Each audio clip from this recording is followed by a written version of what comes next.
Hey, what's going on, everybody? It's Man here with a review of Arcade Fire's newest album, Everything Now. In contrast to my previous review of Tyler the Creator, who I'd never listened to before, Arcade Fire is easily one of my favorite bands. Their debut album, Funeral, is one of my favorite albums of all time. Their follow-ups, Neon Bible and The Suburbs, were both amazing, and their latest album, Reflector, was also pretty great as well. Their style was pretty consistent indie rock across the first three, although Neon Bible was a bit darker and The Suburbs was a bit lighter, but Reflector was definitely a bit of a departure into a sort of disco and dance rock. After all their success, Arcade Fire decided to go bigger than ever, running an advertising campaign including lots of fake ads mocking Kendall Jenner, I think that's the right famous person, and even fidget spinners. But the album itself, well, it's a bit of a mixed bag, and considering Arcade Fire's track record, that's a disappointment. The whole theme of this project and everything surrounding it is, well, everything and society's obsession with it. There's so much of everything in the world, it's really hard to pay attention to anything. This, of course, is central to their title song, Everything Now, and its two shorter segments, Everything_Now continued, and Everything Now continued.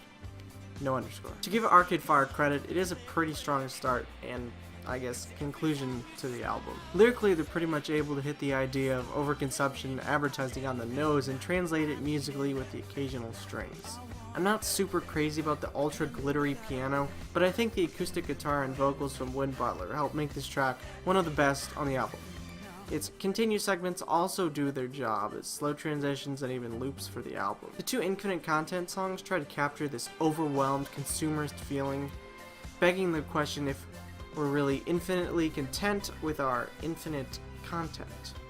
Sonically, they do this well, going from furious electric guitars and drums to a slow acoustic ballad with even some vibraphone. However, the lack of varied lyrics definitely leaves more to be desired. Creature Comfort, on the other hand, gives you a lot of very dry, straightforward lyricism about suicide and depression in today's world. I've seen a lot of criticism that it's too straightforward and cringy, but honestly, I think it works well for the most part. The grungy guitars and chiptune also create one of the most unique and interesting songs on the album, one of the better songs on the project. The rest of the album can be divided into two parts, the horn sections in the beginning and middle, and the slower, more minimal songs in the ending. Firstly, the horn sections. I'll be right to the point, only one of these three songs is good. Signs of Life makes a decent groovy little song with its saxophone and strings, although the vocals from Win are, pun intended, pretty lifeless. The other two songs are by the numbers, boring, unoriginal tunes, something I really hoped I'd never say about Arcade Fire. Peter Pan is instrumentally pretty bare with its piano, saxophones, and repetitive guitar, only really being saved from bad by the more heartfelt vocals from Win. However, chemistry is bad, like actually bad. It's like Arcade Fire tried to make the most standard, stereotypical, basic rock and roll song possible and forgot to add any of the elements that make rock good.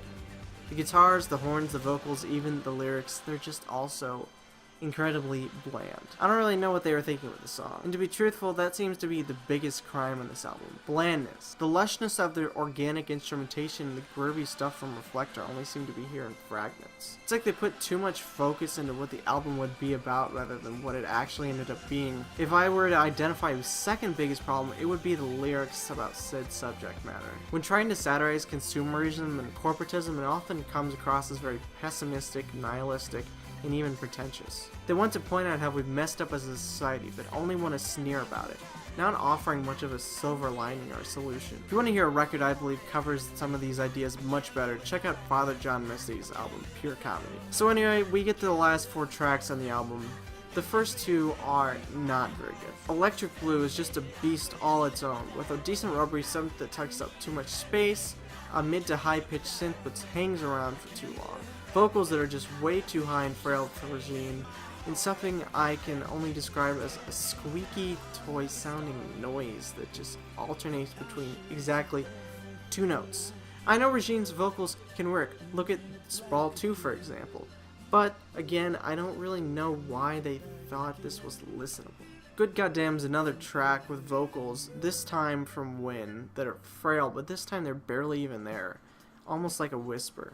The solid bass line, keyboard, and guitar are the only things that manage to keep the song afloat. Now getting to the last two songs on the album, Put Your Money on Me is definitely, to me, the best song on the album. It's not perfect. It's a bit long and repetitive, but at the core it's a really great song. The rotating bass synth anchors the song and makes a path for Win's lyrics, singing very confidently that he will, above everything, maintain his love, asking staunchly to put her money on him. We Don't Believe Love is another pretty great song with its steady drum beat, fading saw-like synths, mallets and guitars on the chorus, and some more solid vocals from Win. This time he's reflecting about society today and what it's done to us, our love, and if we deserve any at all anymore. It's a solid last full track and is able to wrap up the album pretty well for the most part. The problem is a lot of the stuff that's wrapped up inside. For an album that looks to be pretty grand on the outside, a 4-year wait, a giant marketing campaign, and a theme about everything, too much fell flat. It's a project that thinks it's about a lot more than it actually feels like it is. For the first time, it doesn't feel like Arcade Fire have come out with something no one else could. I know from all the effort surrounding the project that they really did try and make something special here, but I think their ambition was too much for their own good. I don't hate or dislike this album, I'm just a bit disappointed. It's an okay album, I recommend it to Arcade Fire fans and anyone whose curiosity is piqued, and I'm giving Everything Now a 6 out of 10.